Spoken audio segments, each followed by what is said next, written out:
Halo teman-teman, perkenalkan nama saya Anissa. Di sini saya akan memaparkan materi mengenai kesulitan dalam belajar.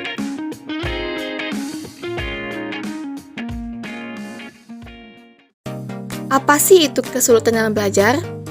Kesulitan dalam belajar merupakan suatu kondisi tertentu yang ditandai dengan adanya hambatan-hambatan dalam kegiatan mencapai suatu tujuan.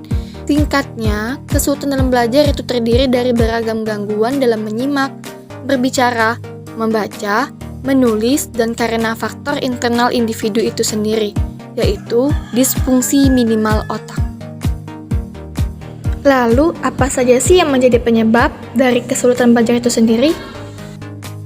Nah, menurut Zainal Akib tahun 2002, ia mengatakan penyebab kesulitan belajar itu mencakup dua faktor. Yang pertama itu ada faktor internal, faktor dari dalam diri manusia itu sendiri yang meliputi faktor biologis, kesehatan, psikologis, intelijensi, perhatian, minat, bakat, dan emosi. Lalu yang kedua itu ada faktor eksternal, faktor dari luar manusia seperti sosial dan non-sosial, yang meliputi faktor lingkungan, suasana rumah, ekonomi keluarga, faktor lingkungan sekolah, dan faktor lingkungan masyarakat. Adapun gejala dari kesulitan belajar, yang pertama menunjukkan prestasi yang rendah atau di bawah rata-rata yang dicapai oleh kelompok kelas. Yang kedua, hasil yang dicapai tidak seimbang dengan usaha yang dilakukan. Yang ketiga, lambat dalam melakukan tugas-tugas belajar.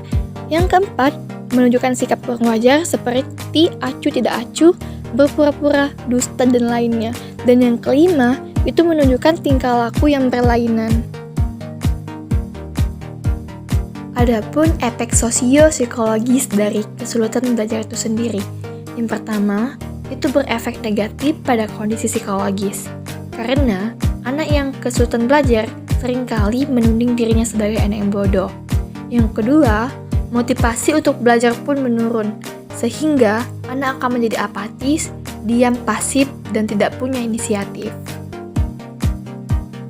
Selanjutnya, mereka menjadi tegang, malu, rendah diri, dan berperilaku nakal, agresif, impulsif, atau bahkan menyendiri untuk menutupi kekurangan pada dirinya. Sedangkan untuk efek sosial pada anak yang mengalami kesulitan belajar akan berdampak pada interaksi anak dengan lingkungannya, menjadi minder dan tidak percaya diri. Nah, ada pun macam contoh kesulitan dalam belajar.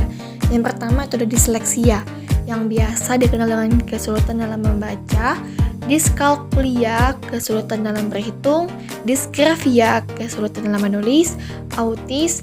Ini adalah gangguan yang mempengaruhi kemampuan seseorang dalam berkomunikasi, bersosialisasi, berperilaku, dan belajar. Yang terakhir itu ada hiperaktivitas. Gangguan ini ditandai dengan adanya peningkatan gerakan, perilaku agresif, perilaku impulsif, dan mudah terusik. Sekian video ini. Terima kasih banyak telah menyaksikan. Semoga apa yang dapat bermanfaat untuk teman-teman semua.